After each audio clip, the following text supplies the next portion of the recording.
Inconceivable. Oh, wait, no, it's Invincible, Season 4 with guest Tom Hutchison once again to talk all things Invincible here today on Two Geeks and a Microphone.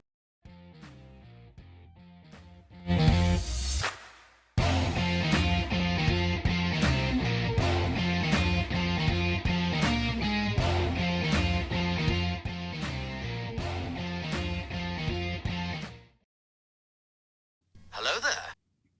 So who talks first? You talk first? I talk first.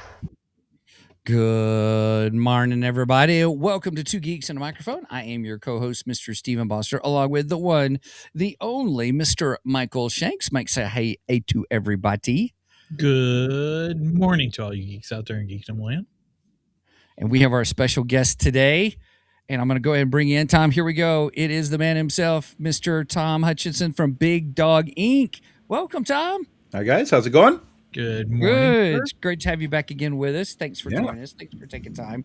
If you're new to the show, Tom has been with us, I think, every time we've done Invincible. I think every time we finished the season, we've had Tom on because he's in a different spot than where he's been in the past, but he has all the Invincible books, comic books, if I remember right. Like I just upgraded the whole set to the hardcovers too. I was like, okay, oh nice.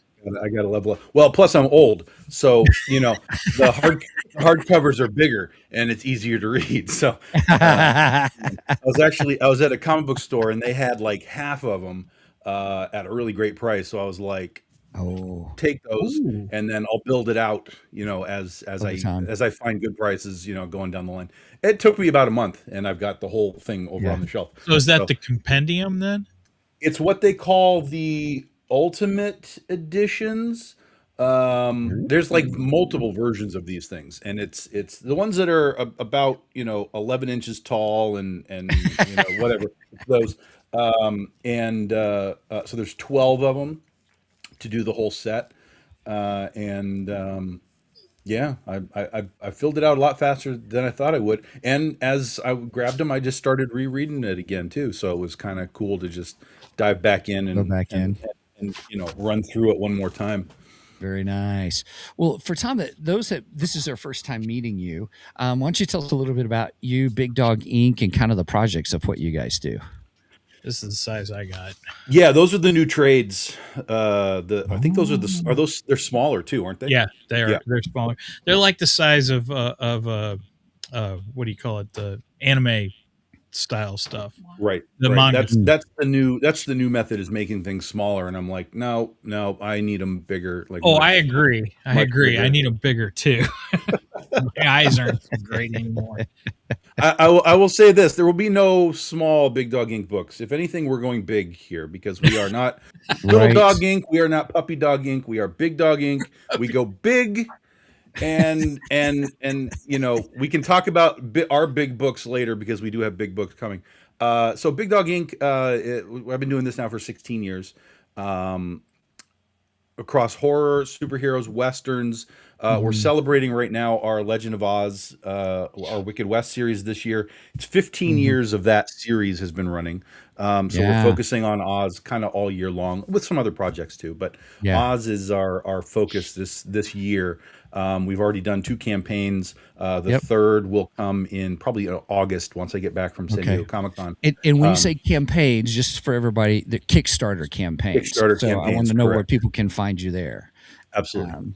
And now, Steven, you ordered that, didn't you? I did. I ordered the omnibus. How is it? Shall we talk about that now? Oh, yeah. I was going to ask you, how did it feel to have that in your hands now? Oh, that is nice. So this is the hardcover, guys. We did a special sepia dust jacket. For those that wanted it. We only did 100 of the dust jackets. Yeah. Here is the actual cover right there. Oh, nice. Complete with you won't really see it, but you can kind of see it's got like spot gloss on it on the logos and stuff, and down on the stuff there. So I'd do a t-shirt of that. This is the hardcover. Red edges on the pages all the way around. There's some back cover line art on it as well. And like we said, big, right? So this is bigger than a normal comic. So like here's a regular comic. You can see how much bigger it is. Much more bigger. Much It's more much more bigger all the way better. around. Yeah. Sorry. Cheers. Yeah. Yeah. Cheers. So, so this was a beast to put together. Like it took so long, way longer Yeah. than we thought, but multiple problems along the way because we've never done this before. Step one was we're missing pages. We're missing files over 15 years, just like files had just gone into the wind. Oh no. And so I had to go chase down artists like, do you have this? Do you have this? Who has this? Which colorist did this? Do you have this? And so we found everything but one file. And the one file that we didn't find, and that's for really the one that we didn't find was for the cover gallery. So in the back, you have this, if I can find it, we're doing so there's like design pages in here and cover gallery for everything that is in this. So there's like the cover gallery in the back. So cool. That's the only thing that we didn't find was one file for the cover gallery. Because when we do the galleries, I like to do them without all the logos on them. And publish them just clean. And we couldn't find one that was clean. So that's the only sort of like, darn it, thing that we had. But we have the file, so we just put that one in there. Has some logos on it, no big deal. But we had to find files. HDE, our file guy, had to reformat all of the pages, which was supposed to be 450, and then it was going to be 480, and then it was 500, and it ended up at the total page count of 512 pages is this entire thing. So he had to rescale up all of this stuff, 500 pages, and so that took a minute. And then when it was at the printer, we're trying to figure out how to get this red edging around the sides. They were doing it one way, and it wasn't working. It was like making all the pages stick together because the paper type we wanted to use it wasn't blending right, and we went through 3 or 4 different processes of that, and I was like, oh my god, stop that way. I don't want to do that way anymore because none of that's working. Is there an alternative to getting these things? Can we sort of spray them with red versus like actually whatever that process is? And they were like, well, yeah, we could probably do that. I said, do that. Let's get it done. Just make it red. And so they finally got that, and they were like, oh, this works. We found a way to kind of do this like spray process. I was like, beautiful. This is great. And then they sent me these. So that was the hardcover. This is the trade paperback, of course. Yeah. So you can get it in different ways. I can't remember which one I ordered actually, but that's all right. I'm excited about getting it. So I was like, when I saw you post this week about, hey, I've got the proof copy thing, I was like, ooh, how is that? I was kind of excited for you that you've got it and were able to see it. Oh my god! Oh yes, yeah. It's a big honking book. It's like I said, it's 512 pages, so it's about half of, a lot of the Marvel and DC ones are like 1,000 pages. To me, that's just too unwieldy. It's just too much to be walking. I mean, I'm holding this, and I'm like, this is heavy, man. This is heavy at 500 pages. So I was really happy to just be like, we're going to cut it off. We're going to say 500 pages, and then we'll do the next volume when we're ready. It'll be another 500. And people, it's just so much easier to hold and read and deal with than 1,000-page book. So when this stuff came in, I was like, oh man, this is really, really cool to see. And they're now officially on their way to us from the printer. So So real quick, for those that may not know the story, just a couple of sentences on the Wicked West. What that series is about. So it's a Western reimagining of the Wizard of Oz. So instead of ruby slippers, Dorothy's got ruby spurs, ruby bullets. Kodo's her horse. So the original, so this whole thing is the first 4 volumes of the book. We've done 6 volumes so far. This is the first 4 all put together in one big book. Yeah. It's basically, the first volume is basically the Wizard of Oz. Dorothy comes to Oz, gets her friend, sees the wizard, all the Western twists. And then as we continue the story, we have our own ending that we put into the first volume that's a little bit different from what people know. And that allows us to keep telling the story in our own way. So we're still using the bomb sort of reference points, search for Ozma, the battle with the Gnome King, things like that. But we're able to use his foundational bullet points in our own new method of storytelling in the Wild West. So it's been really popular for us ever since it landed. Yeah, I'm excited about that. Now, again, for those that want to know kind of where to get a hold of, if you want to see Big Dog Inc.'s stuff or Tom's work and the different things he has, go to www.bigdoginc.com. BIGDOGINK.com. And there you will see all that's just one of the mini series that you have. Yeah. And so I want to make sure everybody sees that so you know where to go. You can also find them on Kickstarter. You guys don't have any open campaigns right now, I don't think. No, not right now. We I just think finished up the Oz anthology that we just did. Our next one will be May 22nd. That will be our final issue of our Goth Day series. Okay. So you'll find it under Tom Hutchison, not Hutchinson, but Hutchison. Yeah. And so when we first met, we struggled. Mike and I struggled with that. Is there an N in there? No, I don't still think there's an struggle N in with there. it. I'm not gonna lie, I still struggle with it. Oh goodness. So cool. Well, hey everybody, there's our intros on that. We probably need to get into our geeky news and geekdar real quick.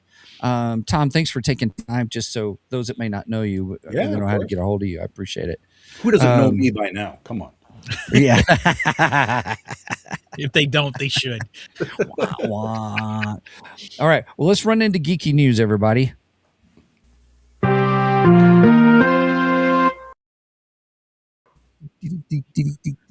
do that every time. I don't know why. It's Because I didn't get a sound effect with that in it. That's why. Oh, that's probably why. Okay, go ahead, man. All right. You want to do do we the share screen the share, screen? Steven? You bet. For Geeky News today, we got a trailer that we're going to take a look at. Ooh, And okay. I've done it before. Right. Give me just a second. I'm gonna get Tom added in here too. So No, Yes. I'm in this trailer, so you can just leave me right there. Oh, you are, huh? Yeah, you can look for me. Okay.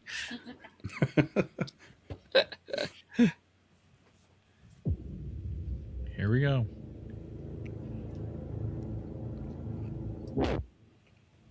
for those that are listening, we're doing the Clayface trailer, DC Clayface trailer. You see a guy with his scars or his face is bandaged up. Yeah, and that looks a lot like another Batman movie, by the way. Batman movie or Batman TV show? We'll talk about it after the trailer. Okay. So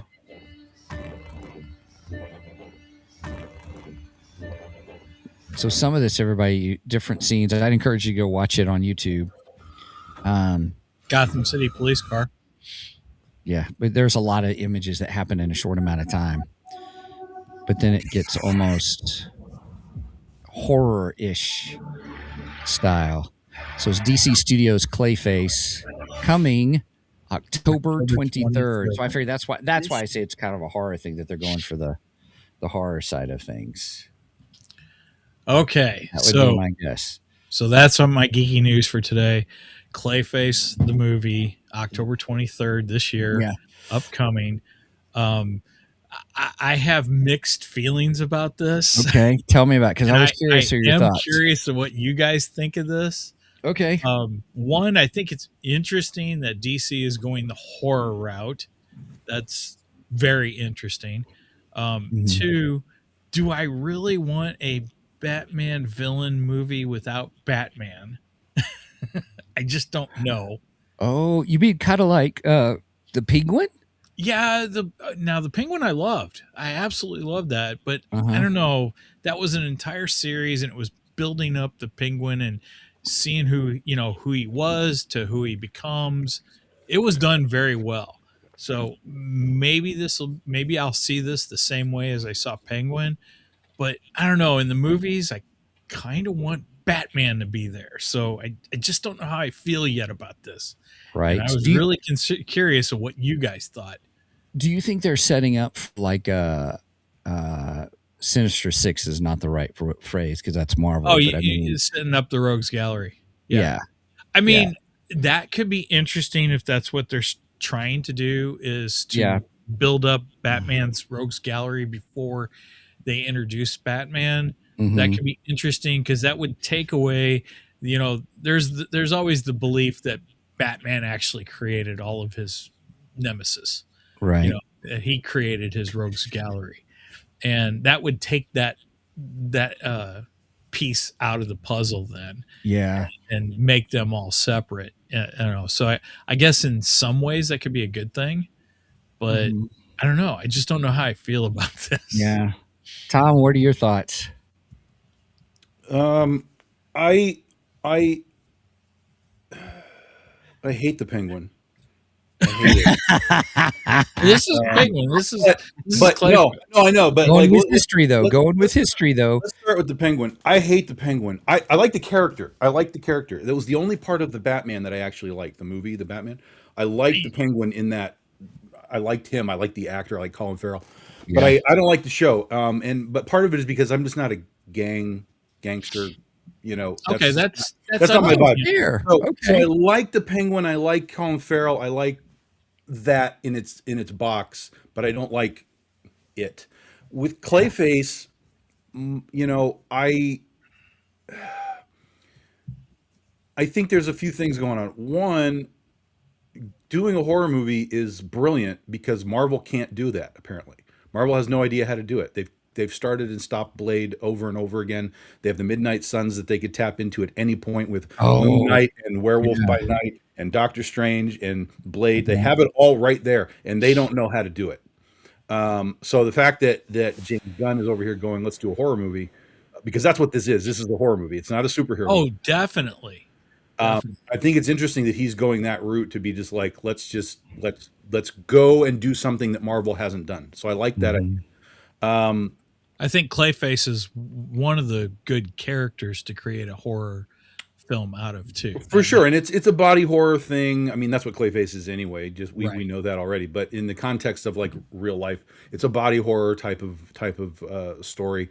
My thing is that I don't always like villains being The either turned into sympathetic villains or starting as sympathetic villains. Like sometimes bad guys are We've just had- bad guys. You know what I Yeah. mean? We've had this discussion on the show Yeah, before. yeah. I But want my bad guys to be bad and my good Yeah. guys to be good. But in But this I will say context- this: that it appears that they are following the blueprint of Clayface. You know, 'cause- Sure. Yeah. That's what I'm saying. In this case, in this particular case,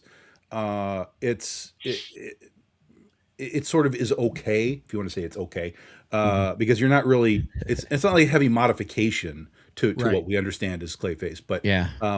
you know, there is something to be said of just, you know, bad guys are bad guys, and I agree. and then there is the idea again of like, okay, is this Morbius? Is this Madam Web? Is this Craven? I don't think it is though, because those characters got, well, Morbius didn't really get a lot of change, but as far as like the storytelling, but those characters kind of were taken out of who they were in the context of Spider-Man and reimagined, whereas Clayface, all we're getting is an origin that looks like it should maintain some of what we understand as Clayface. Now, we're not going to have any Batman connection here, unless they're just not telling us that something's going to come in the end credits or something, you know, That's true.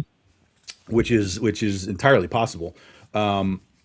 So I think you're going to have a different setup than what we had with Sony, who was literally just trying to turn villains into heroes. That's what they were trying to do. Anti-heroes, if you want to use that term. But Right.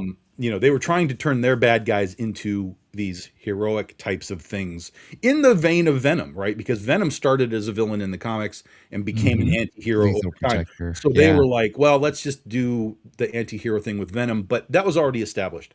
So taking Craven and being like, well, let's make him an anti-hero now. It's like, no, Craven's a dipweed, you know. You don't want to just reimagine him into this like nice guy who's like, you know, that's not who Craven is. So I think that's where a lot of where Sony stubbed its toe, and I don't know that that's necessarily what's going to happen here, just because I think that they're very aware. I think they're very aware of that stuff, how it happened. And you know, and while this is just a teaser, like you were saying, it's just kind of a bunch of images. We don't know anything else, like how this is going to really play out. Yeah. I think just I think it looks like they're holding enough to source material that we should be able to get something Yeah. watchable. Well, And speaking of source material, though, oh, who does variant comics? What's his name? Eris Quiones. Yes, Eris Quiones. He did. There was a short that popped up, and I lost it as soon as because I want to see it. But he shows images that from the show, and Roger put it out. He said. There's like kind of like he does a side by side comparison to some of the images that are in the trailer that are in Batman the Animated Series. Yeah, there's one image in particular where you see the shadow of him in some kind of form, and his arm is up, and it almost looks like a hammer, and that mirrors one of the Batman animated images. I seen that one, and that looked really good. I like. Yeah, that there were several that I thought that were interesting. So I don't know.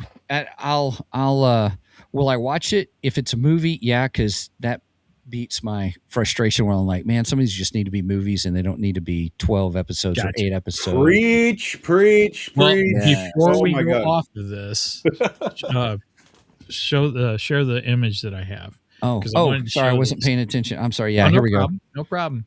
So that scene of Clayface in the bed with the bandages almost mirrors Harvey Dent from The Dark Knight. Okay. It is almost the exact same scene. It is identical. And when that first came on, I was like, man, that looks familiar. And then I saw this online. Somebody posted it. And I was like, holy crap, that's where it's from. And that's one of my favorite Batman movies. In fairness, there's only so many ways to film a guy in the bed. Oh, I know. But it looks like the identical just shot. To throw him a bone. No, you're not wrong. I get it.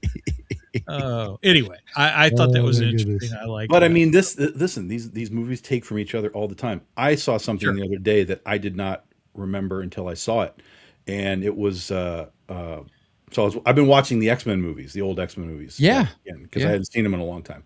I just got a new TV, so I'm like, it's a whole new experience. It's like, oh, it's big. I want to watch all the movies again. So I was watching the X-Men movies, and did you watch Jaws? Oh, that was the first thing I put on. Jaws and Jaws 2. Here's the crazy part. I've been watching these small screens for so long.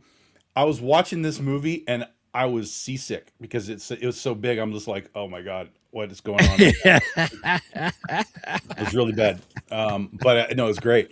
But I was watching the X-Men movies, and so I hadn't seen them in a long time, and I'm like, oh yeah, okay, this was good. So even some of the stuff, like I watched Last Stand, and I was like, this is not a good movie, but it's fine. I'm just enjoying the movie.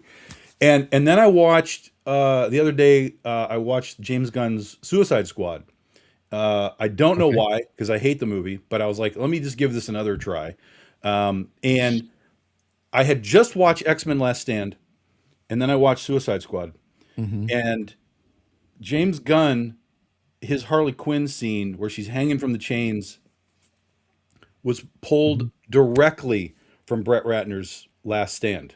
Mystique is in the cage, hanging from the chains. That's right. And eventually the guard gets too close. She wraps her legs around him, kills him, uses her feet to get the keys, lifts her legs up, unlocks the lock, and she gets out. That's exactly almost shot for shot. Oh my gosh. That's Harley does think about that. That's almost what happens in Working Man too. Which Brendan and I just reviewed Working Man a couple weeks ago with what's his name? Gosh, I can't think of the actor's name. Michael Douglas. No, Working Man. Oh no, Jason Statham. Jason Statham, yeah. Because the girl that gets kidnapped, she kills the one the other girl. I think she killed the other girl. Mm-hmm. And she did it almost the exact same way because she was hanging up chains and everything, and she gets her around. Yeah. Oh my gosh. Yeah. Yeah. So apparently that's used a lot. Right. It's something nice about having a big TV to watch movies on, though. Oh, I listen, will say that. You want to see something crazy? And we can move on after this, but because I watched Jaws, right? I have seen Jaws 100 times, at least 100 times. I found a huge edit mistake in the film that I have never seen in my life. Oh, but I think yeah. because I was on the big screen, I was like, no one saw that? That's so how did no one see this?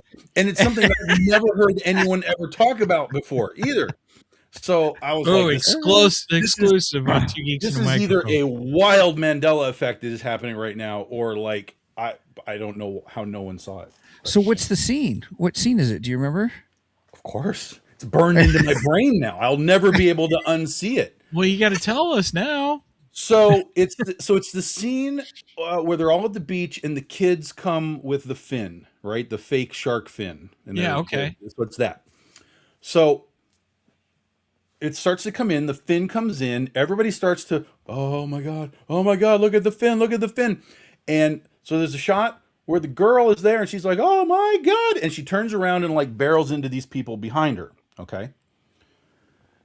Immediate cut, different guy. It's a guy now. Oh, he turns around and barrels into the people behind him. It's the same people behind them each time, in the same position, on the same raft. And I was like, what just happened? That's awesome. How in the editing room are we putting this together? Like, there's nothing in between. It's like, oh my God, turn, cut. Oh my God, it's the same people behind them. I was like in the same position and everything. Same position. Dude over here, girl with her back to us on the raft, other person here, like almost identical, literally identical, but it's the same people, the same place.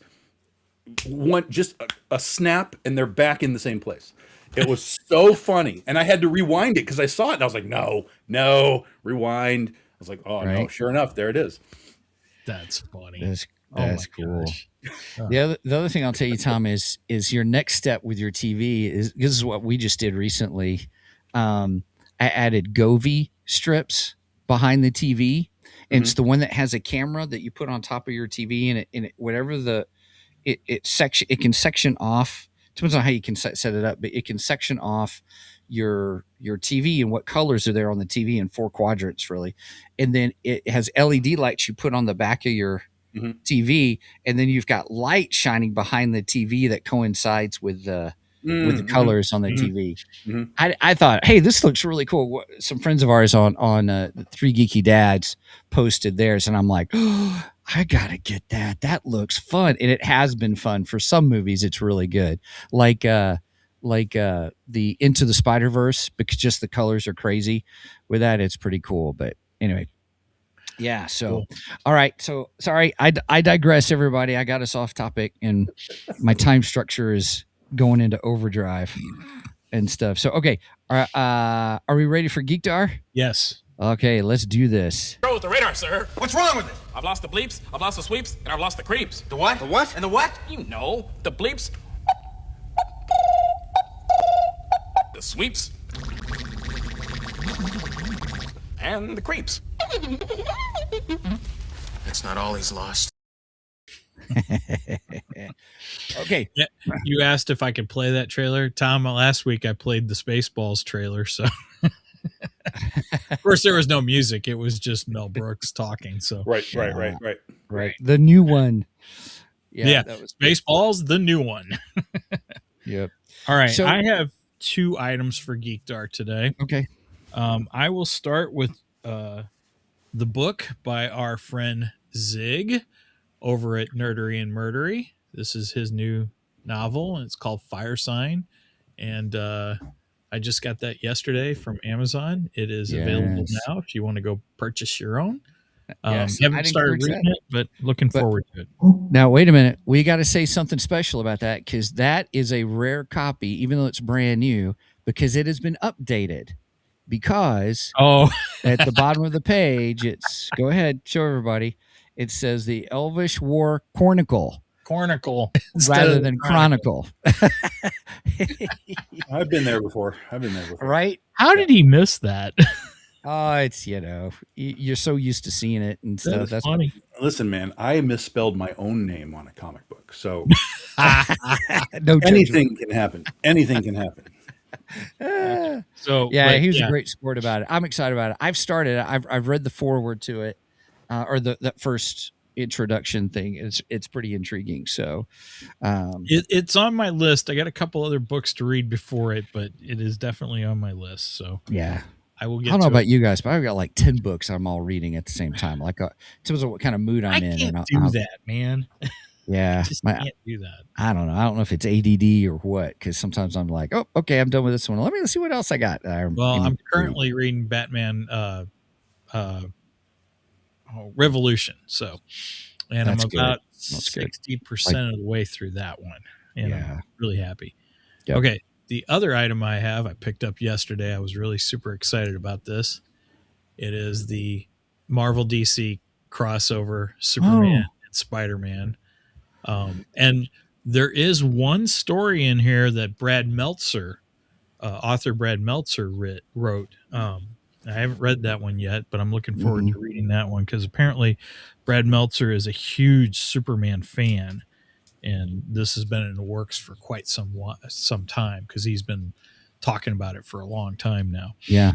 But there's many different covers, a whole bunch of variant covers. I just picked up the regular one, the first one, which I like. That's a good one, though. I like that. Yeah, I one. thought it was cool. Oh, all of them are good. There isn't one of them that's bad. So yeah. But yeah, I thought that was cool. Real quick, Roger had a question. Do you, Steven, skip books too? The answer to that is yes. How do you, Steven, skip a book? Well, I'll get there. Oh, I know how to do that. I do that. You just don't read it. Well, it just kind of depends. So it depends on the book and depends on what kind of mood I'm in. But the short answer is yes.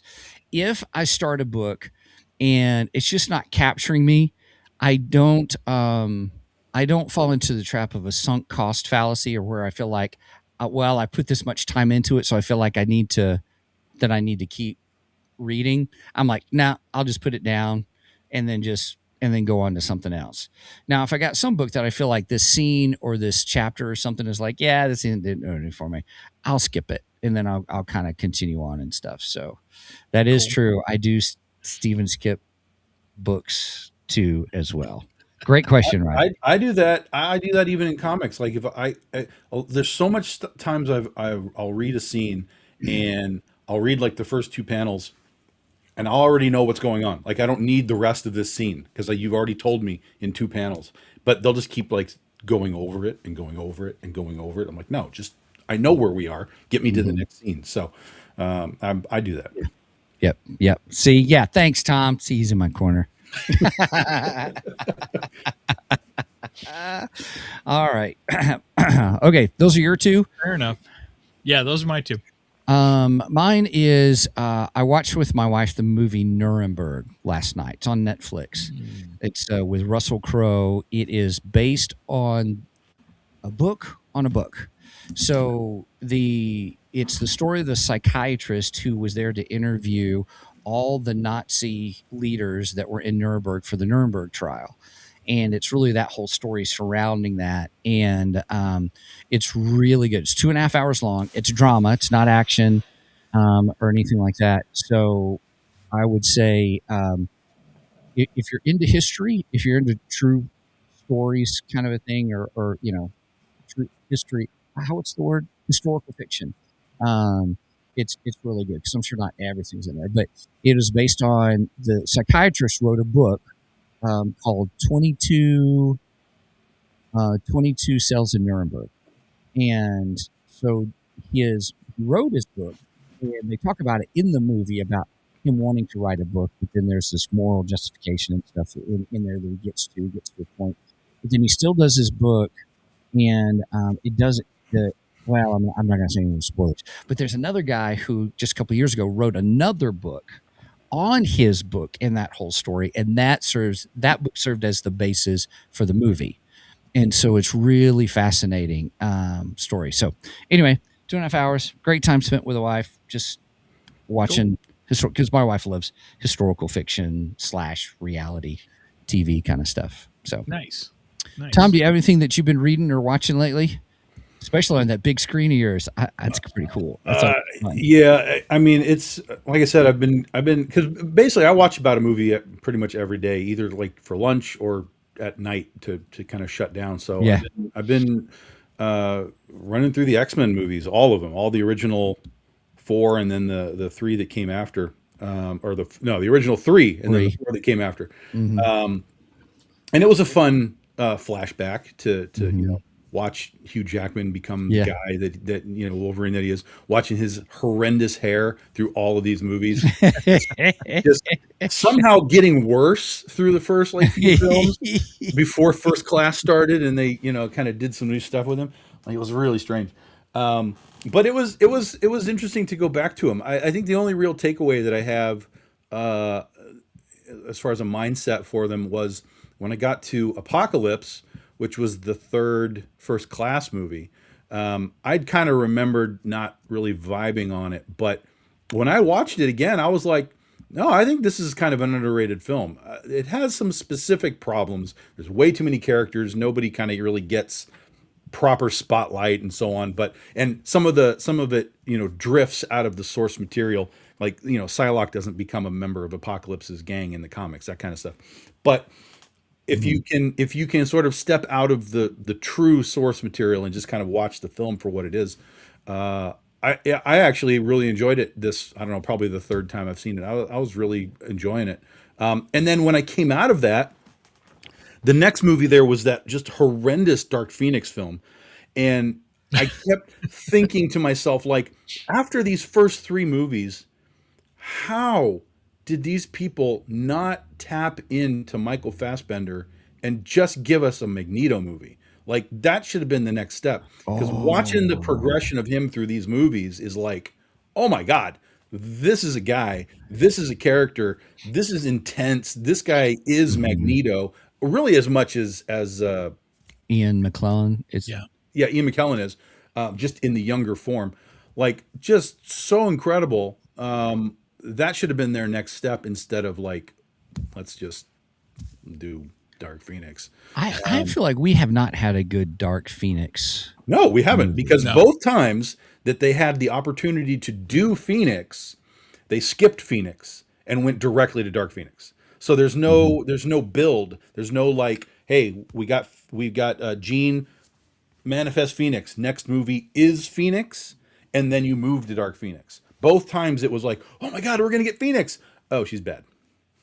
And and then in Last Stand it was even worse, because it wasn't even like the Phoenix Force. It was like, oh, by the way, Jean has a split personality, and one of them's the Phoenix, and one of them's Jean. It's like, no, that's a terrible explanation. So in both Phoenix films, we did not get anything that we should have gotten. Yeah. Cool. But Agreed. I will say, everybody go back and watch Apocalypse again, because I think, given a time, everybody's probably hasn't seen it for probably 10 years. I think given the time frame, I think you might have different eyes on that movie now.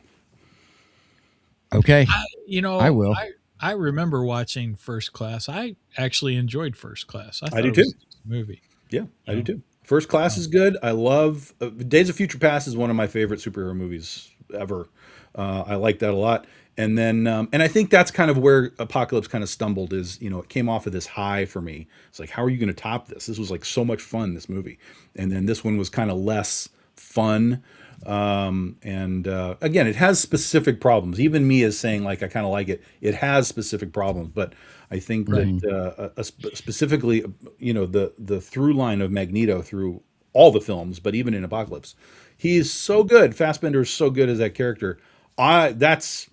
He has to appear in Doomsday, or Secret Wars, either way. He has to appear as Magneto in one of those 2 movies. I need him back. That's my need for those films, is to imagine him and McKellen like in a scene together. Like, oh my God, that's that would that's be the great. stuff. That's the stuff. That'd be splendorific. Yes. Yes, very much so.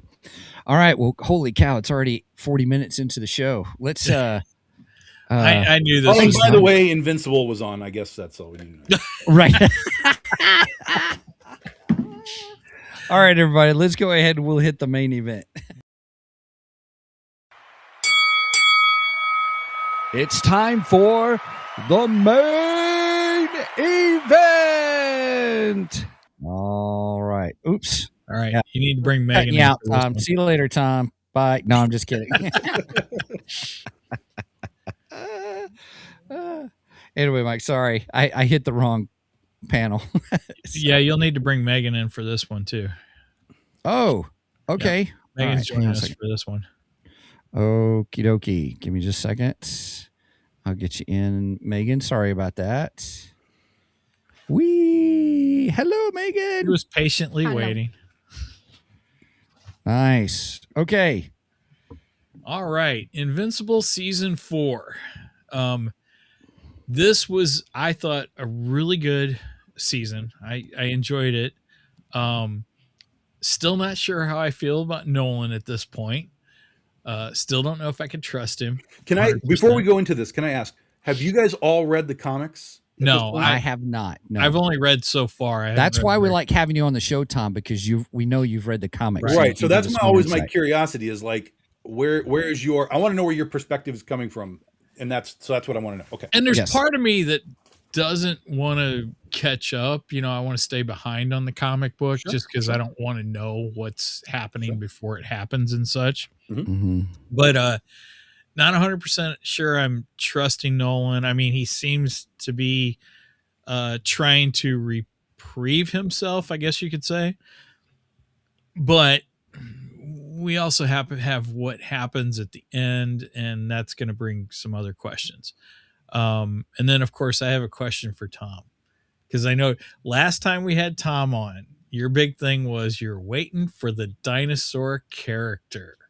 And then you even sent me a message who I think you gave me a screenshot or something and said, he's there, or, you know, something like that. And yeah, he was there. And then we never saw him again. So how did you feel about that? You asking me right now? Is that Yeah, what I'm asking you. Okay, yeah. I'm asking you. Okay. I didn't know there was more. So that is how it happened in the comics. Oh, Dinosaurus really? appeared. He had sort of a little mini moment, and then he gets set aside, and then he comes back in a large capacity. Okay. So theoretically, if they go through the timeline of the comics, and they're still aiming to like adapt the entire run, I would assume that we would see Dinosaurus quite a bit in the next season. Because again, that's sort of the progression of the real story, whatever that means. But it was fun to see him, and I knew that was all we were going to get. Again, assuming that we were getting a straight adaptation. So it was fun. It was a good tease for what I hope is coming later for his more substantial part in the series. But we have to kind of see how they are deciding to adapt this, because there's still a lot to adapt. But I don't know that this has 4 more seasons of life left in it. Do you know what I mean? Like that's very few shows go 8 seasons of something. Sure. And based on the comics, if they wanted to, they could kind of wrap this up next season or with 6. Like they could easily wrap it up. But if they want to go the whole shebang, it would probably take another 4 seasons. I'm hoping they go all the way. I don't think they've run out of steam yet. Well, it's not that they've run out of steam. I don't mean that they've run out of steam as far as like stories to tell, but there is definitely a sort of life cycle. We're kind of over this Invincible thing now in the pop culture world. They're kind of like, okay, I guess it's fine. And so, Amazon and streaming services in general are notorious for being like, oh, let's shut that down. So I don't anticipate it being canceled in any capacity. But if Amazon were to be like, hey, Rob, we gotta wrap this up, they could do it easily in like 1 to 2 seasons easily. And then if they want to go more, they could go more. Yeah. And just real quick, Rob is, go ahead and say Rob is Rob. Robert Kirkman. who is the creator of this, and also other people may know him, may realize he is the author of the Walking Dead. Yes, I knew Yep. Yep. And Angie asked, she says, for someone who hasn't seen the series, should I watch it? Because I keep seeing it and I'm hesitant to watch. Plus, how long are the episodes? I only have limited time. LOL. Well, I would say first, do you like superheroes? If that's a yes, then that's you're already in the right spot. If it's a no, then don't bother. If your superhero sort of zone is like Batman animated series and stuff like that, this might be too violent because it's a violent show. More so Like than a Walking lot of Dead. Yeah. So it's like a superhero Walking Dead in that violence kind of concept. So Yeah. it depends on kind of who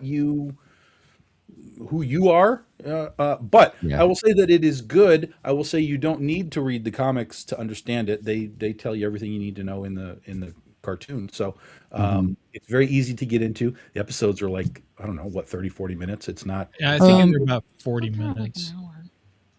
They vary. But vary, on the average, you're probably around 40 minutes an episode on the average. So it's not. I mean, it's a time sink, but there's only 8 episodes per season.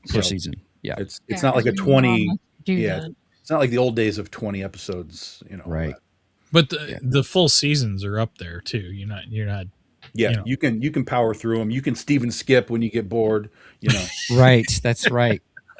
She says, "Is it graphic?" Meg, you know me. Yes, it's graphic. yeah. Very graphic.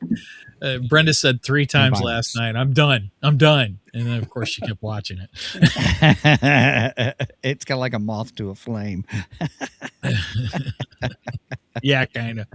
Well, there were some other reasons she also said it. She was done. And I don't want to give that away yet because that's some major spoilers. But Okay. All right. Well, so before we get in spoiler area, for those who are new to the show, we usually try to do a kind of give our just our review or a number to it, our score. And I'll let you guys think about what do we want to use for our scorecard. Then How many teeth knocked out of Mark's face? Right. You warned Whoops! Spoiler alert. Very heavy too. What'd you say, Megan? Angie said, yeah, I don't know. I will try to watch the first episode. I said, be forewarned that the first episode is heavy too. Oh my gosh. The very first episode for the season is It's good. Wow. It's good. I would say It's good. if you watch the first episode, it'll either hook you or not. And if you're hooked, watch it. If you're not, it's totally okay. But that'll give you kind of a tone of the show. Mm-hmm. I can tell you this, you'll say, what the heck just happened here? Right. Brenda said we should use intestines. I had in my mind, I said, how many feet of intestines? Oh, I like that. I like that.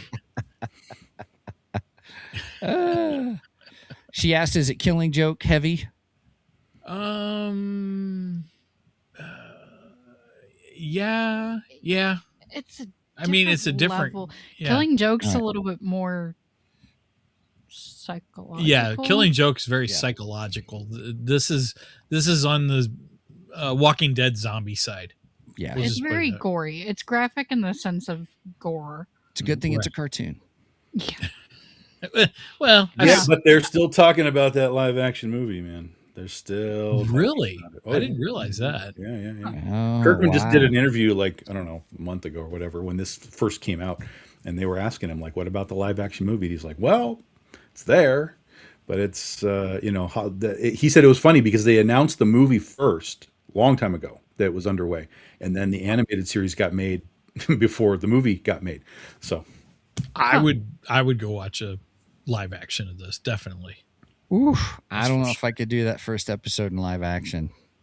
Shoot, they might have Mark beat for most blood used. I watched the Right. majority of Walking Dead, so yeah, I could do it. Yep. Okay, so our score, everybody, what's our score for this season? I will give it 8 feet of intestines out of 10. 8 feet of intestines out of 10. Brenda gives it 7 feet of intestines out of 10. I will say episode 7. I really enjoyed. I really enjoyed episode 7 of season 4. I thought it was really good. We'll talk about that here in a little bit, probably, maybe if we have time. Just kidding.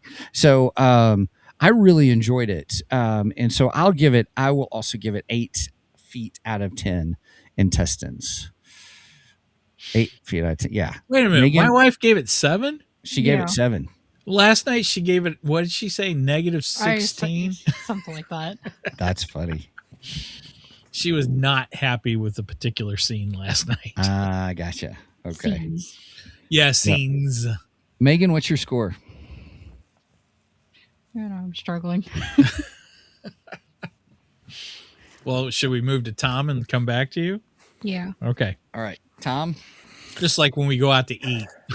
Yeah, I struggled with this season a little bit. Okay. Really? Yeah. I think in the past I've been giving it like 7s.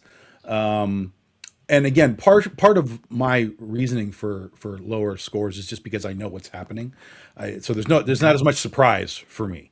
And so it kind of can't hit peak because I already know most of what's happening. That's why I don't want to get caught up in the books. That's Sure. exactly- And if I were you, if I was in that same position where I just hadn't read the comics, I would do the same thing. I'd be like, okay, fine. I'll just watch the show. But I had already read the entire series, so I came into it without the ability to, wipe it out of my head. But even so, the whole season as a whole just kind of felt a little less for me. So I'm at a 6. Okay. Nice. 6 feet out of That's 10 good. intestines. Right on. All right, Megan. I like it. Sorry, my throat. I liked it. It's just a little, I don't know, slow? Not really, but at the same, I don't know. A lot happened. The action isn't a thing that doesn't happen. Yeah, this is filled with action. The whole Yeah. whole series is. I guess you could kind of say it's a little bit less story than, I don't know. You think it's more action driven than story driven?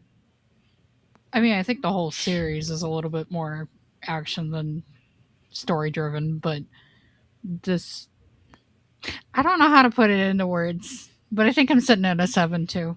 Okay. All right, cool. Right on. You know, Nice. I find it funny. Almost every episode, Mark's costume gets trashed, and I'm like, he's like Spider-Man, you know. you know, Spider-Man always has to have the part of the face torn off of it, you know, and so you see part of his real face, and and all Yeah. that, and there are some scenes in here that look almost like Spider-Man scenes. Yeah. I just thought So- that was pretty funny. So let's do this. Everybody, we've given our scores, so we are gonna go into spoilerific territory here. So be forewarned. I'm gonna keep this up because oh look, I can do Kilroy. There we go on the screen. There we go, Okay. sorry. Okay, no one understands that reference. No one. You have to be of an age to understand what just happened. right Good now. call. Good call. I just dated myself, is what Tom was saying. I understood it, Oh God. but you got to get your nose over it. Right. That's awesome. All right. Well, first off, let's talk about our favorite parts in the series. So, any favorite parts that you guys had that kicked it up a notch for you in scoring? Man, I've been watching it all week. Geez, I have to think about that. I'm not sure. There's a lot of intestinal work in this series, sure. comparatively No, speaking. And this isn't because of the show, but this is just one of the cool sort of design elements, because this is in the comics too. But when they get to Viltrum and you see that the rings are all made up of the dead people and stuff. Oh like, yeah, Mhm. when you start getting into like the Viltrum lore, about their backstory and how they dealt with the scourge virus and all that kind of stuff. Yeah. You finally get to the planet and you see that sort of as a thing. It's kind of like, oh wow, that's an intense Dark. design element. Yeah. That I really was kind of like, whoa, I would have never in my writer brain come up with like, let's float all our dead around the planet as this tomb style thing. Like, whew, that was that's something. Well, I liked Yes, it when agreed. the supreme leader or whatever he's called, Thragg. Thragg, Excuse me. Thank when you. he says that there, I think it was him, or was it Nolan that said it? One of them said that they did that partially so when they leave the planet, they have to go through that. That was Thragg. And it reminds them as a reminder. Of what has happened to them and everything. And I was like, ooh, that's a good line right there. I like that. I thought that was interesting. So episode 7 was my favorite by far because, well, one, it was a big surprise for me what happens at the end of that. I'll get to that in a second. But you're right, when you first come in there and just the darkness, the choice to say, hey, we're going to put all the dead bodies all here in space, as a ring around our planet. Mm-hmm. And then he said, as a reminder, that was something. But then there was just the big fights that occurred with that, the whole big fight of the Viltrumites. But what was interesting is their story, that the lore of Viltrum, as you put it, Tom, I was shocked about, okay, now I know who and where the traitor comes from, what's his name, the traitor, that bit of the story, but then how Thragg used that as what did they call it? The Great Purge of, and I thought that was interesting in people's psyche. He was like, well, I don't believe you, so I will kill you now, kind of a thing. And just how that went through the entire planet. And then I guess it was a test of the survival of the fittest kind of a situation. Yeah. When that happened, mentality of that. When that happened, I went, really? Was it the virus that killed so many of you, or just you guys killing? That's what I thought too, right? And then they had the virus. It's both. That's the whole thing. It really was both. Yeah. Okay. Yeah, because the virus clearly did its job. It started taking people out, but then they were sort of afraid of the effects, and they kept going with it essentially. So yeah. Yeah.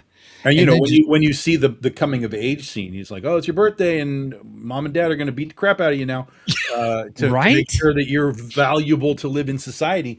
That really, to me, is sort of like the metaphor of the scourge virus, is that it never left them, because they had that thought process of, "Are you good enough?" And they would beat the crap out of it and kill them. They would, if you can't survive, oh well. So they were sort of their own virus.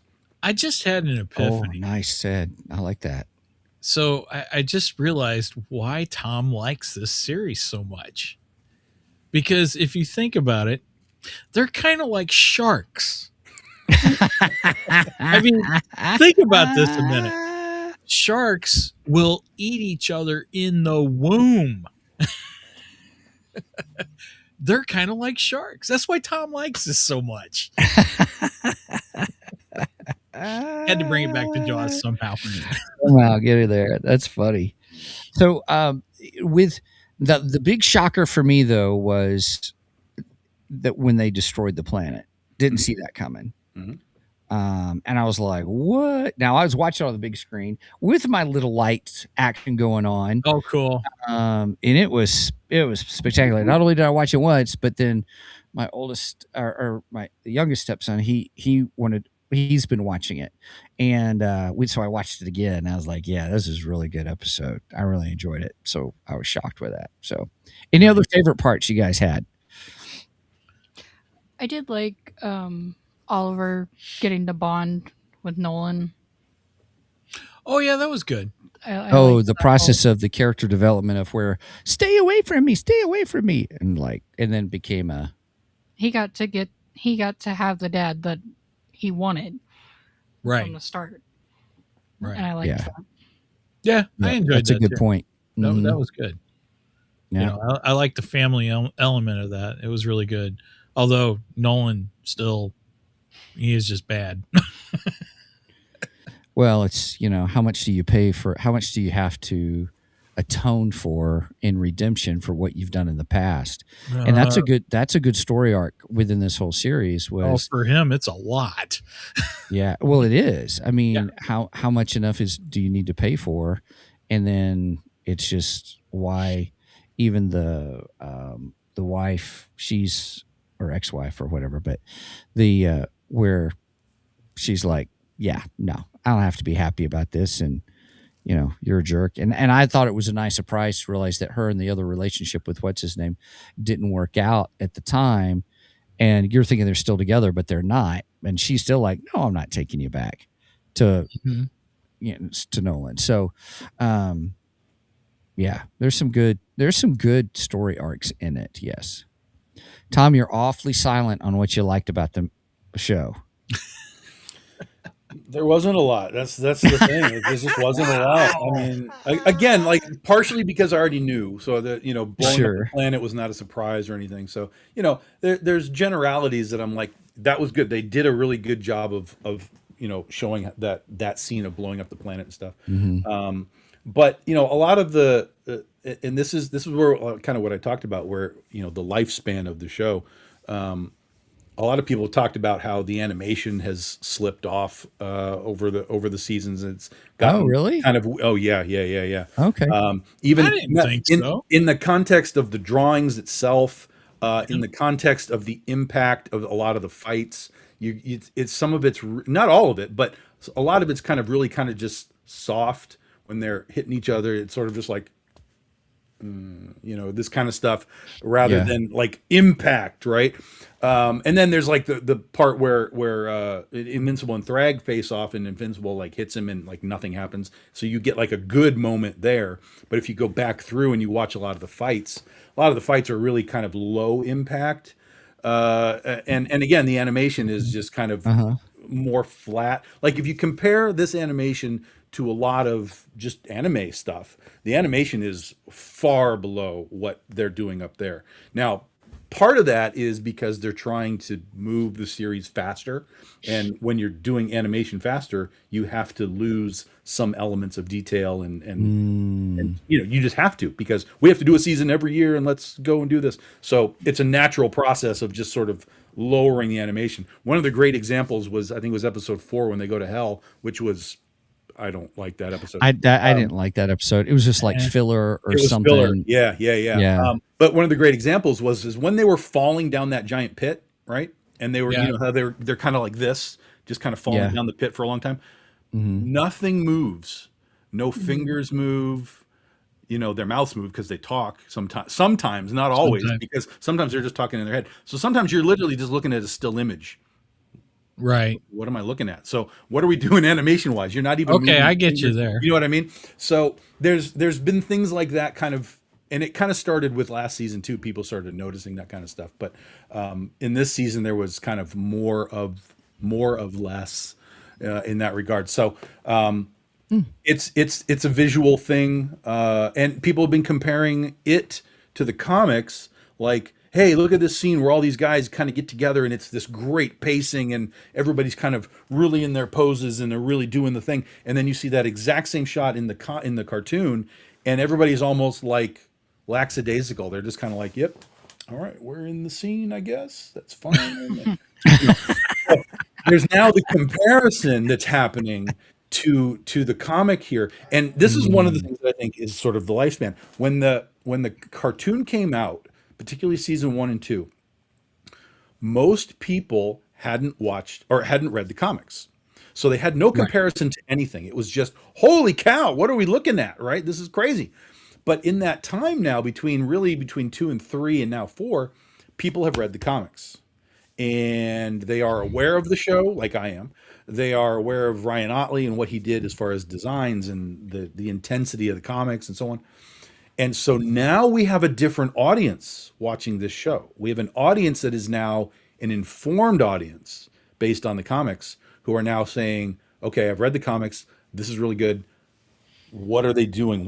How good is the adaptation really now versus just the I'm just coming in blind and give me what you're going to give me. Right. And that's where I think we're starting to see a little bit of this informed audience, and you get it with Marvel and DC movies too, where they're like, well, that's not the source material, that's Yeah. not the way that looked. Tech Jacket in the comics is a guy, they turned her into a girl in the cartoon. So Oh. you're starting to see the informed audience, starting to sort of chime in now as like, well, this isn't as good as the comics, or whatever, however they want to say it. So I think that's an interesting sort of shift in the sort of viewing of the show through the audience now. And that's why I'm saying, if they really were like, oh, maybe we've lost them, they could wrap this up in 1 or 2 seasons if they wanted to. Gotcha. And Okay. but maybe they take some of those critiques and say, well, okay, let's work on season 5, but let's see what we can do about these critiques and punch it back up. And if they can, great. But who knows if that's possible. That's a great insight though, when you're sitting there saying, I like how you said that the informed audience is like, you're making some changes, or you're not quite landing the punches of how the comics are. Yeah. And if that's the case, it makes me wonder, you're correct. Every product has a life cycle. Usually it's 7-ish years. Once you hit 7, you're done, kind of a thing. And, but now you've got me wondering if this season is the beginning of it's reaching its peak, and or it's already hit its peak and it's starting to curve downward in its life cycle. Because of that, I didn't think about the nature of those who are fans of the books. I mean, obviously people will say, the books are always better than the movies or shows, kind of thing. But if you take that out of the equation though, I mean, even people who have read the books, are probably like, excited about seeing some things, and you can help speak into this. But then you get to a certain point where you're like, I'm starting to wane on this. My time's limited. If I really had to, choose, Invincible is no longer on my must watch, and it's now hitting my maybe I'll watch time period. Is that kind of what you think is the case, is what's beginning to happen now? To some degree, and I think that it's a shame because the show is different from the comics too. Now that's what I was wondering. It definitely does things that the comics don't do. Like in this last episode, where Mark is sort of having his panic attacks of the potential future, right, with the Viltrumites on Earth. He's having PTSD is what he's having. Yeah, but that's not in the comics. That aspect is not in the comics. Like there was the original, like when they showed that opening scene, right? That's in the comics where they were all like, "Oh my God, the Viltrumites went to Earth. What are we going to see when we get there?" Like that's in the comics, but it wasn't quite as what they did in the comics as far as he was having like these visions and stuff of like, oh my God. So I really did enjoy the last episode quite a bit because of the way that they kind of dealt with. I want to talk about that. Okay, go ahead. Well, there was a surprise for you then. Yeah, well, it was a surprise. It was just more like they gave me more than I was expecting.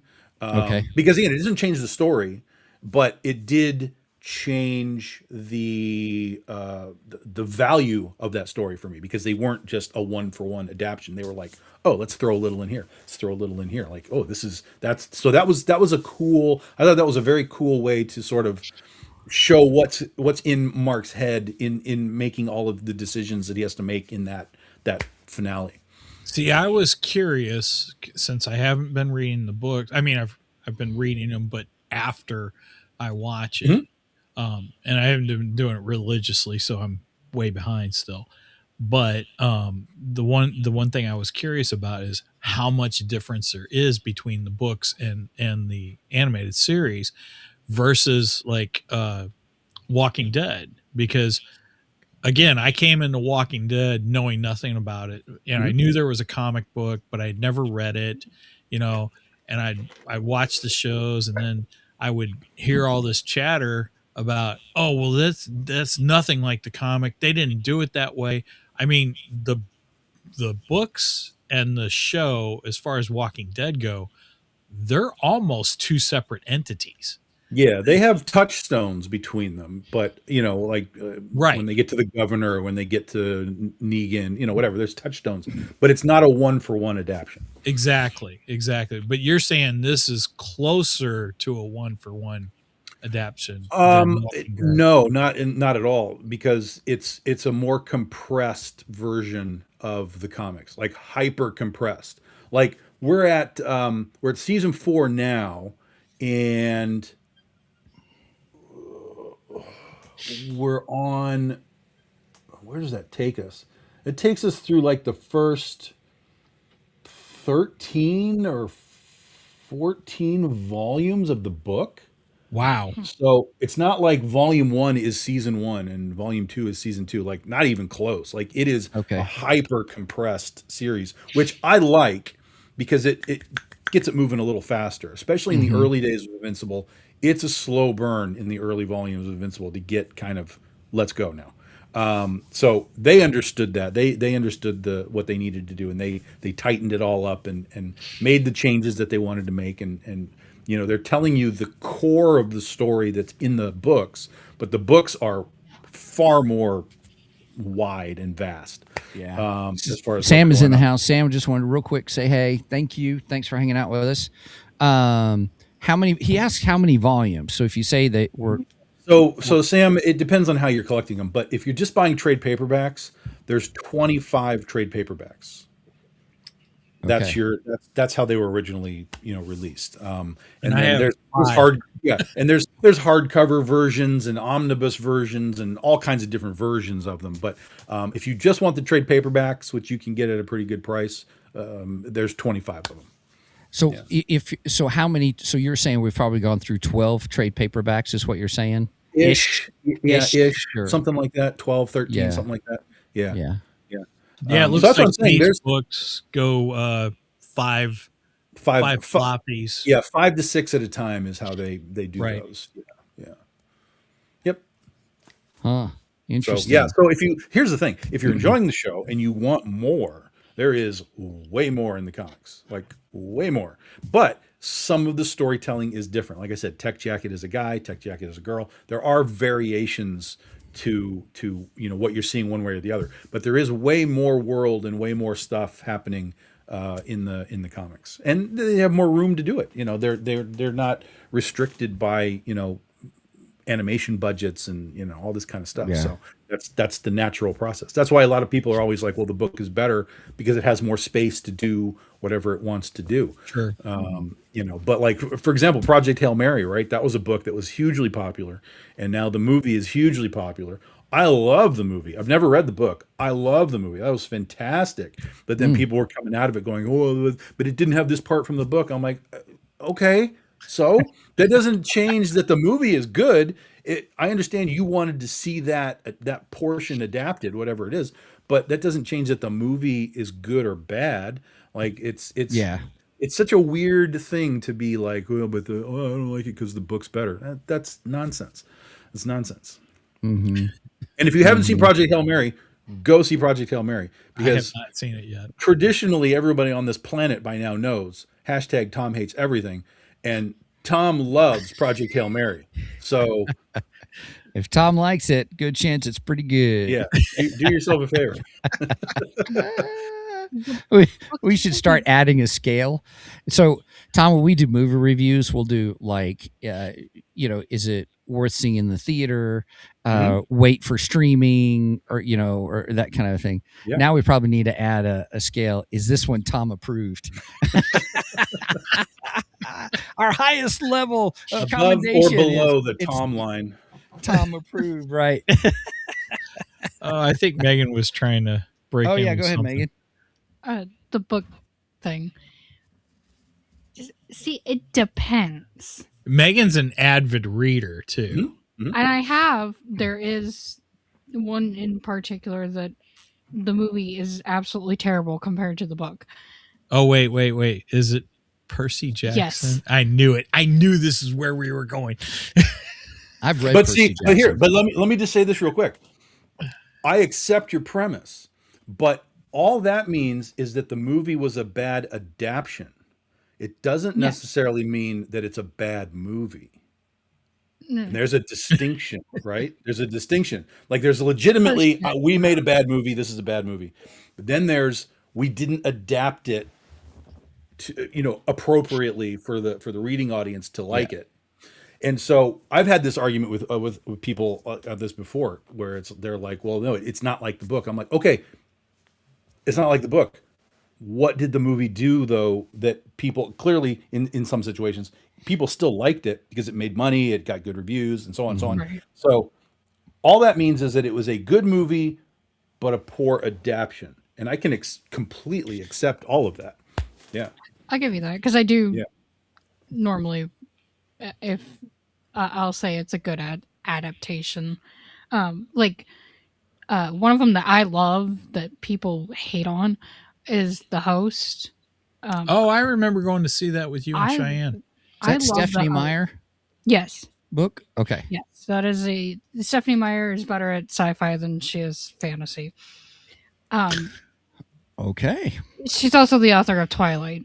Right. That's Sorry, right. I should have said that for everybody. Yeah. Yes. Thank you. Thank you for I saying love The Host. The Host is one of my favorite books. And that. Okay. I genuinely love the movie adaptation. Yes, there are scenes that I wish that were in it that weren't, but it's fine. It works still.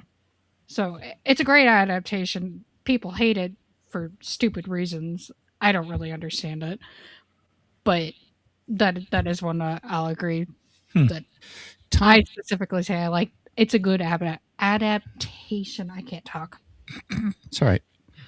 Tom, do you think there is something to be said that you've got? Sorry, I'm hung up on this whole aspect of you have your reader audience and your visual audience, for lack of a better term.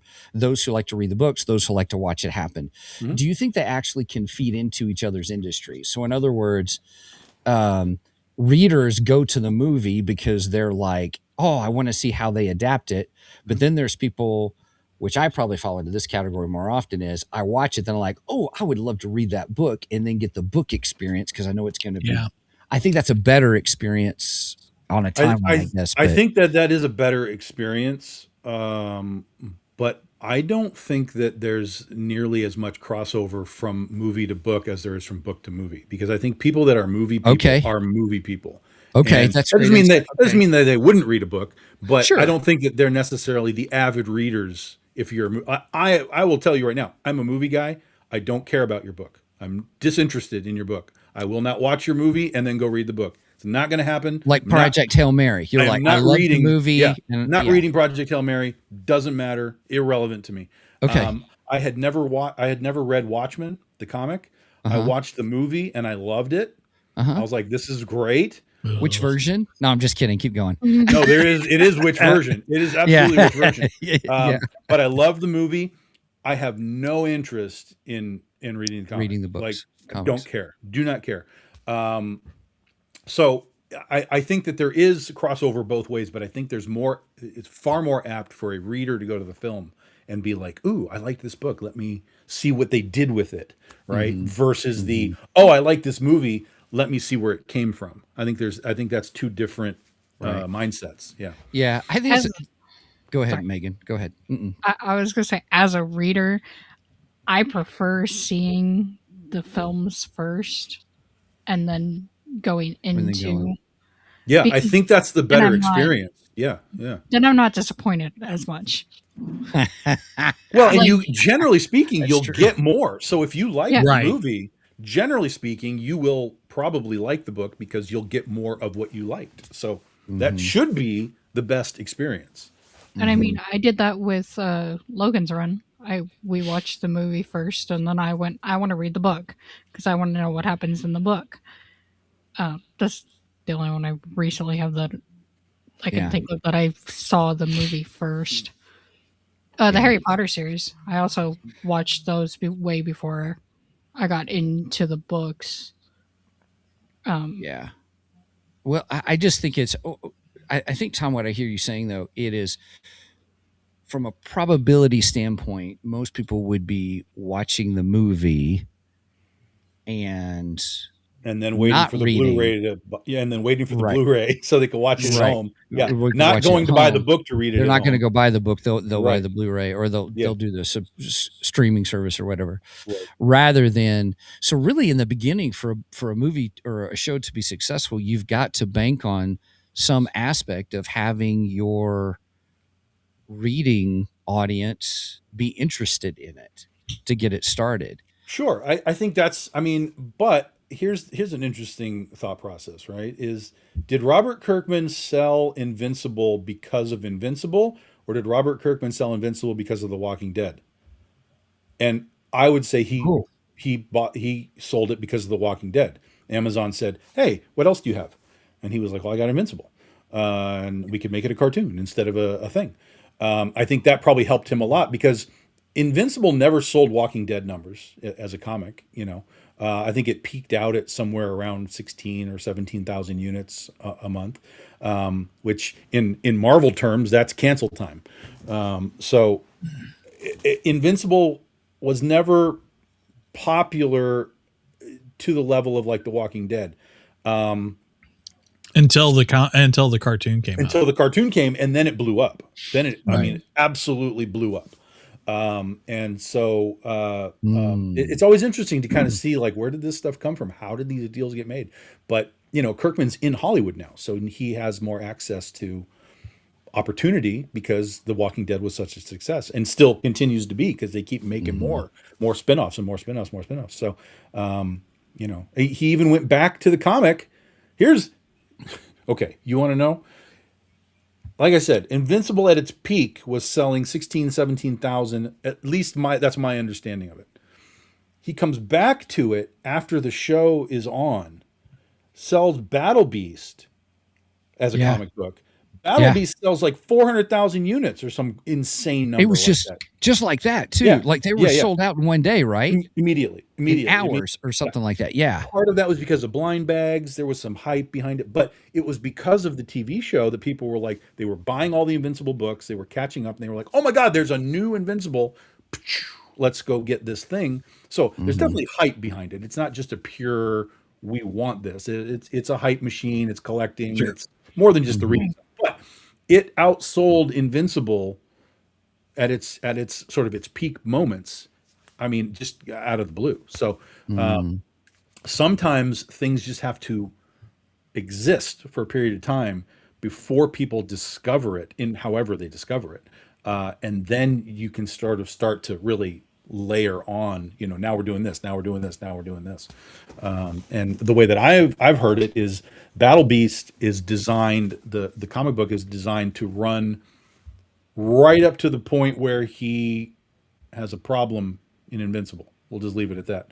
So it's literally sort of this, like, here's the Invincible timeline, here's the Battle Beast timeline, and then the story will run right into where he appears in Invincible. That's how he's doing that. And now he's going to do that with this other character and this other character and this other character. So you're going to get these tangential stories that will all sort of lean right into, the Invincible main timeline, which is a really interesting thing to do. I like it. Okay. Now you got me really thinking. And now Kirkman has G.I. Joe and he has Transformers. Like, he's in the Hollywood. You mean he's got G.I. Joe and Transformers? What do you mean by that? He's doing those comics, G.I. Joe and Transformers comics. Is he? Yeah. Wow. He's been doing it for like 2 years. Yeah. Huh. Really? So he bought the rights to him or something, or is it part of a publishing house? He got the rights. IDW had them for both of them. The licenses ran out or were removed, or I don't know how it happened. But Skybound then got the licenses for G.I. Joe and Transformers and have been doing it for 2+ years. Yeah, and they themselves are wildly successful books. Oh, I need to look into that. I got to see that. That's fascinating.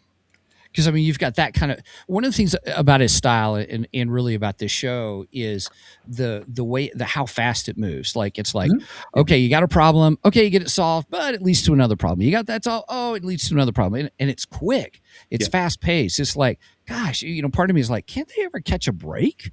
Kind of a thing. If you want the break, you read the comics. Comics is where you get to breathe for a minute. Okay. Yeah, the show is very kinetic, and it's very like next. Good word, kinetic. Next, I like that. Yeah, but Steven, this should match your time schedule. Time structure issues. Right. Yes, it does actually. Yes. I don't Steven skip Invincible just because I don't It's a good thing you don't, because if you did, you'd miss stuff. I'd miss stuff, right? Right, because it happens so quickly. You can skip episode 4, but okay. Yeah, I watched episode 4. Other than that, I wonder is like, okay, yeah. It wasn't my favorite episode. It wasn't and as we talked about the adaptation, that is not in the comics in any capacity. Volcanica is in it, the character is in it, but that whole story with the devil and all that stuff, that is not in the comics. Yeah. Well, I was intrigued by the demon detective guy, and I thought he's in the comics, but not in that capacity. Yeah. Okay. Because part of it was like, oh, we'll get more story with him, and he's coming back now. And he was kind of cool, kind of a cool character and stuff. Yeah, but I was like, well, it didn't do much. That one didn't. I agree. I concur. Okay. Yeah. So there's a big question there as far as like, okay, was that just a one-off, or are they actually going to use that in going forward, which would change the structure of what we know, what we understand as the comics. It would change the structure if all of a sudden we were doing a Hell is Rising, thing. Yeah, that would be completely out of the realm of the comics. Do you think it's something he's going to do similar to what he's done with Battle Beast? Maybe. I mean, there was. I'll tell you this: I lost my mind in 1 second. I lost my mind because there was a rumor that they were going to do the Hell portion in order to spin off a Spawn animated series.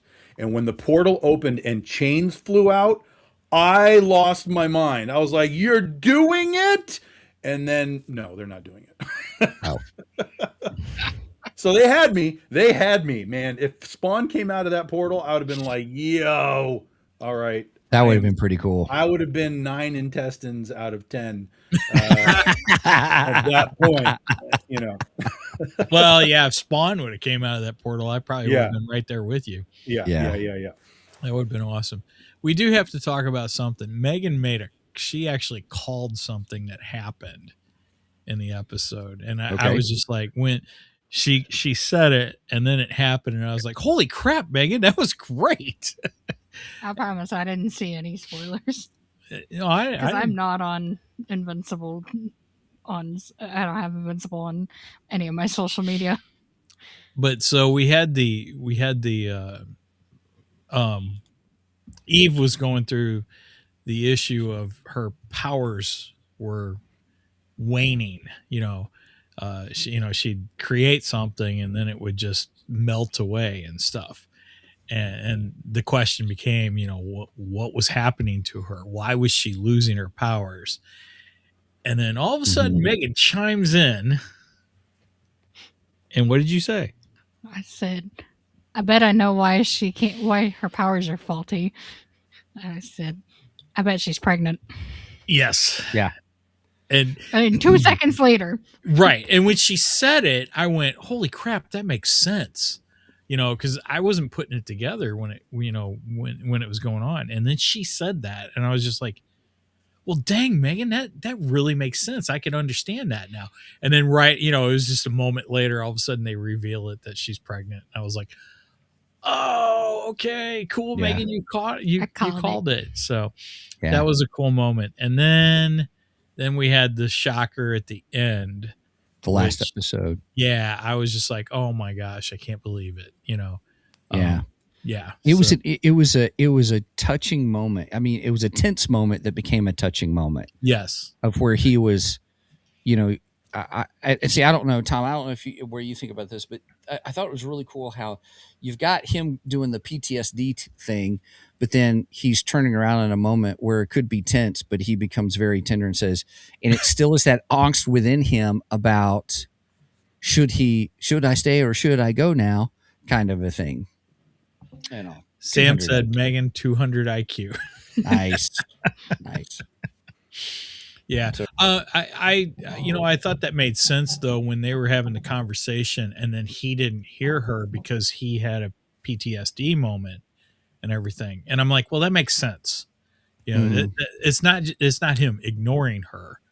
It's just he's having these PTSD visions, because they're not flashbacks, they're visions of what might possibly happen, and he can't figure out if they're really happening or not, which I thought was a great Brenda hated it because of the things that would happen in the visions, and that's the point where she went -16 or whatever she said. All these people are dying, getting killed, right? Yeah, she got so mad. And then all of that was perfect to lead right to the end where Mark's just chilling and then Thragg's there and you don't know if it's real or not.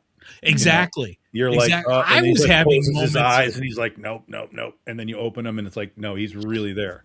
Right. And I was even I'm like, holy crap, I don't know if it's real or if it's not. Yeah. So they did it. I thought they did a really good job with that. Mm-hmm. I thought that was cool. Yeah, the last episode really kind of brought it back for me, as I was kind of struggling through a lot of it. That last episode was like, oh, this is what I see because for me, listen, guys, I'm 55 years old. I've seen people punch people before. I've seen teeth fly out. I've seen intestines. I've seen all of this stuff that you youngsters are like, oh my God. So a lot of that violence and stuff, it's like, it's fine. I accept it, but it doesn't drive the story for me anymore. So when we get good story elements like that final episode and seeing Mark's struggle and all of that build to a point, and then the decision that he has to make and all of that, like, that for me is that's what I'm here for. Like, okay, go ahead and punch somebody. That's fine. But I'm here for those like that last episode types of moments. Those really are what drives the character and the story and the stakes home for me. Far more than like there's 20 guys punching each other in space. Like, all right, that's fine, but so you're looking for it to deviate from the original source material then. Well, not necessarily. But like I said, the final episode, it didn't really deviate from the source because that's what happens in the comics. Like that decision, all that process. The only thing that we got more was we got the vision element of it, which made it even better as you were going along. So instead of just him flying around going, what do I do? What do I do? Like he was getting these like, oh, this is bad. And then he has to make the decision to let them stay. Like that's great storytelling, adding that PTSD element into it. It was really, really, really good. So the story element leveled up in that regard for me, even though it was the same ABC as far as like, this is what we're doing. This is the adaptation of the comic. They went ABC, C+, and, kind of went back around and just added more to it. So it was, I really liked that last episode. It really brought me back in to be like, okay, I'm ready for season 5 now. Because as we were going through, I was kind of like, fine. But then I really liked the last episode. So I was like, they hooked me back. Yeah. Okay. I am, that final decision, I was like, yeah, we should talk about that. We should definitely talk about that. Yeah. So, who wants to do the flyby thing on with the pardon the pun, on the that decision? Who wants to talk about that, or who wants to give everybody a synopsis of what we're talking about? So Thragg comes to Earth as we've been expecting him to come to Earth, because obviously Nolan, Mark, and what is his name? Thetis. They destroy the planet Viltrum. They completely destroy it and leave the remaining Viltrumites with no home. So we all know the Viltrumites are going to go to Earth. That's going to be their target now. And Mark knows that, and that's part of the reason he has the PTSD. Well, we finally have the moment where Mark meets Thragg right above Earth, and Mark is getting ready to battle with him and everything. And Thragg says, "No, let's have a moment here. Let's stop and talk." And he goes on to tell him, "Look, I won't destroy your planet. I promise you, I won't destroy your planet. But we will infiltrate your planet. We will live among your people, and you won't know we're there. And we will breed, and we will build up our race again." And he goes, "And there's nothing you will do about it, because if you do, we will destroy the entire earth, the entire earth and everyone you love." So Mark has that, Mark gets to make the decision for all of Earth. For all of humanity. Yeah. All of humanity. Yeah, very much so. What to get done, what happens. Yep. Sam, real quick, Oh, we just yeah. say thanks for joining us. Good night, man. Hope Good you have night, a good Sam. night. Thanks for hanging with us. Our friend from down under, as Down you would say, under. Michael. Yeah. So, Tom, that becoming, I hear what you're saying about story is king. Drive that story. Again, I haven't read the comics, but that was a huge shock for me and all. What was since you've read the comics, what was your opinion at that moment? Was it like, they did it justice, or was it, I already knew it? Oh yeah, no, they did it, and that's why I said they leveled up the storytelling. It wasn't just a 1-for-1 adaptation. So I'm kind of like, yep. The PTSD stuff, the way that they dealt with it, it was really, really good. So and it's the impossible choice. It's the choice that isn't a choice. It's Right. like, Yeah. Even Thragg tells him, it's like, you don't have a choice. This is what's happening, or everything's gone. Right. So it's and we already know that Invincible can't take Thragg at this point anyway, because when they fought originally, Thragg was just like, whatever. So Invincible knows, Mark knows that that's the end of everything if he doesn't just back down. So yeah, I think they did a great job. I think it, in a way, adds a more of an element of fear to the story now, Of course. because now you're going to have them living among us, and we don't know who they are, and at any moment something could set them off. So there's that new element of fear now of what in the world are the Viltrumites going to do? Mm-hmm. Well, and then there's just the long-term thought process of, okay, if they're going to all have kids, at what point do they go from 27 Viltrumites to 1,000 Viltrumites? Right. And then they decide that the deal's off. Like it is the impossible choice. There's no right or wrong or anything. There is only, It just is. It just is. Right. Yeah. Well, we could also have another situation, because I mean, Mark and Oliver are both part Viltrumite. Mark's from Earth, obviously, and yeah, but three Viltrumites against 27 at minimum. Even in the show, they tell you, like, it doesn't matter. I get that. Nolan says, like, it doesn't matter what we do. They would obliterate the planet. Sure, I get that, but what I'm saying is, Mark and Oliver are not like the Viltrumites. Who's to say that their offspring isn't going to turn out more like Mark and Oliver? Mm-hmm. Yeah, and then you've got the issue of the mid-credit scene at the end with Alan. that's where where Optimus Prime leaves the voice of Optimus Prime, Theta, whatever his name is, he says, "Hey, I built the Scourge virus part 2." Yeah, the super Scourge that'll wipe out Viltrumites, but it might also potentially wipe out anybody with similar DNA styles, which would be all the humans too. All the humans do. Right. And so what is Alan going to do? Yeah. Is he really going to release that or not? Because Alan doesn't want to kill. I know the answer. Well, I'm sure you do. Super spoiler But section here. do you know the answer? Because they might deviate from it. They could. Yeah. It could go a whole different direction. Right. They might Yeah. go a whole different direction. Yeah. You don't know. Just like I will say Walking this. Dead. I will put this into the world right now. I will put this into the universe. Robert Kirkman, you need to rewrite your ending. You need to give us the ending that we don't know, that we don't expect. You need to I don't need a one-for-one adaptation of the finale. I don't need it. I would much rather you just come out like you did with the Walking Dead comic and have your ending, whatever it is, and just be like, see ya.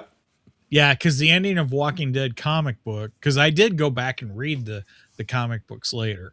A friend of mine at work was buying all the compendiums, so I would, as he'd buy a compendium and he'd read it, and then he'd let me read it. So I was doing that, and I enjoyed the comic books, but me being a fan of the television series first, I tend to lean towards the television series. But they definitely had different endings. They were quite different. Well, but even more specific, the Walking Dead comic book was solicited for sale through issue 199, and everybody kind of assumed it was going to end at 200. When 194 or whatever it was came out, he just walked away. So the 195, 96, 97 that were solicited for sale, that was fake. Okay. So when 194 came out, he said, that's it, we're done. That's the final issue. And everybody lost their minds because they were like, what? We thought we were going to get this. You know, you solicited these books for so long, and we thought these were coming in and we were ordering based on that. And he was like, nope, that's it. Bye. See ya. That was how The Walking Dead ended. Oh, wow. And that, I have said that, I will continue to say that, is the smartest thing he has maybe ever done, because there's no chance that you can run a series for that long and be that intense and have a finale, like literally we're going to end at 200 or whatever, and have a finale where people would be like, oh my God, that's the best ending you could possibly have for a zombie thing. And no one's ever, that would never happen. All you would get is, man, what a crappy ending. So he walked away from that. He cut the thread and said, see ya. And wow. He changed the narrative from what a crappy ending to, oh no, we have to go get that book because it's the last book. He changed the narrative completely. So with Invincible, like I said, there's a way he could wrap this up next season. There's a very easy way he could wrap this up in season 6. He doesn't have to do all of this that would require another 4 seasons if he doesn't want to. And if he were to look at him at his book and say, we can tighten up this finale, I think we might even get something better as a finale in the cartoon based on how he's been able to condense all of this into a tighter story. I think we'd get a better finale than what we had in the comics if he were to decide to do it that way. Cool. Okay. So we'll see what they want to do, but I think there's a lot of opportunity for him to kind of make a better ending for us. Yeah. Gotcha. I've heard some people say, I've loved the voice acting of it all. The actors that, and you hear their voices. Excuse me, sorry. But I've heard some people complain about Thragg. They didn't like Thragg's voice. Thragg's not exactly, he's fine, but he's not like intense. He's not even like a Nolan intense, you know what I mean? Yeah. He's fine, I wondered that. but- I finally made the connection because I started watching the show Foundation a little bit because it's Isaac Asimov's books or something. So I kind of like that. And the guy who plays the Emperor in that is the voice. I was like, that's where I've heard that voice. Okay, kind of thing. And if I wondered that's why they did that, but I will agree with you when in the show when we got him, I was like, he doesn't sound as, I'm going to use the term gravitas, that as I would think that person, a person who is, I'm shocked at how they have portrayed, in a good way. I'm shocked at how they've portrayed him as, he's like ultra Viltrumite. It's like, good night. Like the regular Viltrumites almost have no power over him. Is that way in the comics? Yeah. Yep. Gosh, how do they beat them? I know.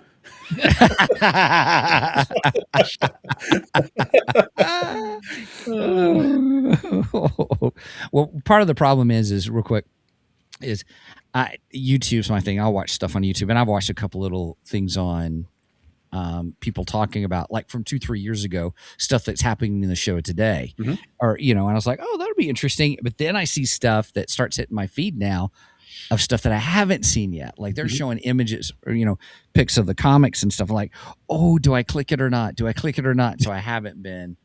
I'm usually okay with spoilers, but I don't know, for this show I've been a little different. I would say don't buy in. If you don't know the comics and you are coming into this show clean, I would avoid as much as you possibly can. That's good. Okay. Because I think all you're going to get are kind of like what I talked about, is you're going to get these people that are comparing and contrasting, and this is what they did and this is what they should have done. Blah, blah, blah. Just, if you're enjoying the show, just keep it right there. And then when it's done, if you want to go back into the comics and get that larger experience, go do it. But I think anybody who's coming into the show completely clean, I think you're going to get a much better experience than if you know too much other stuff. Okay. Nice. I appreciate that. Stay right there. Thanks, Tom. I appreciate that. Thank you. Okay. All right. Now, that being said, when Nolan gets to Thrax, no, I'm kidding.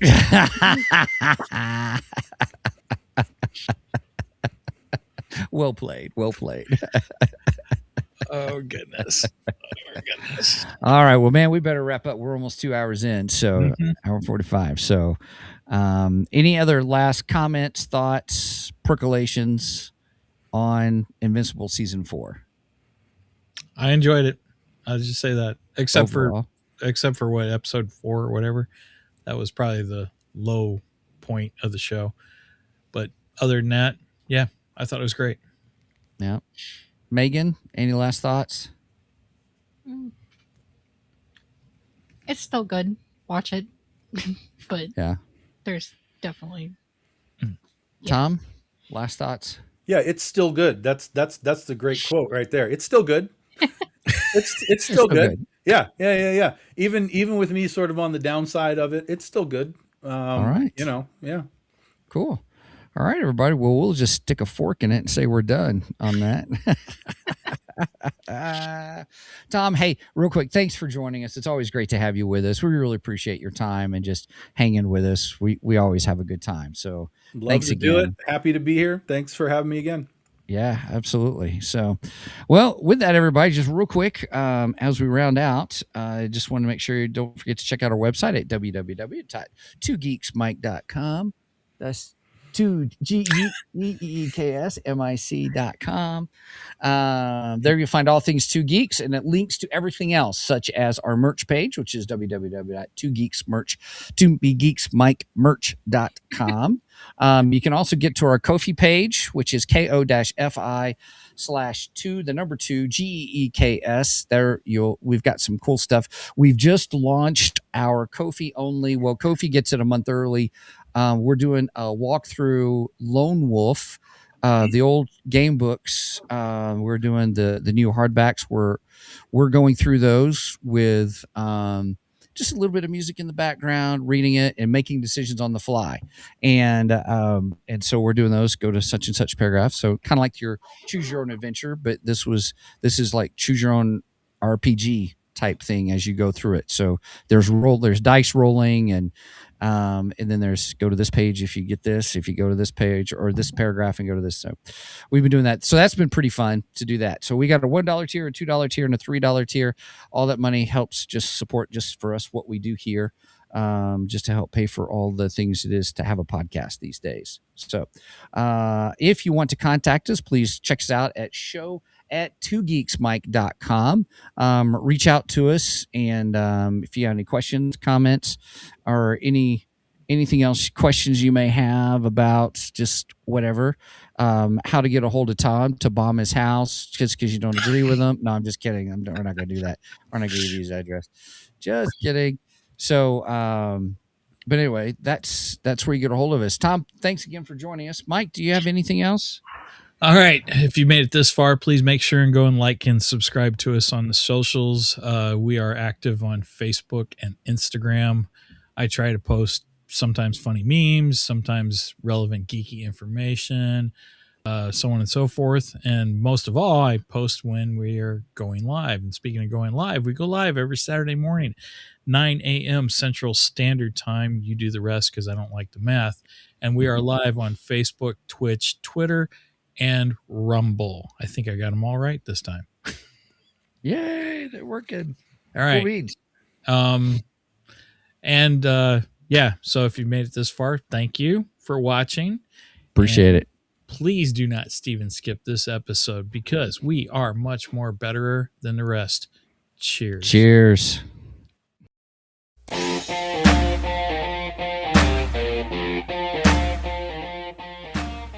Thank you for joining us today on the Two Geeks and a Microphone podcast.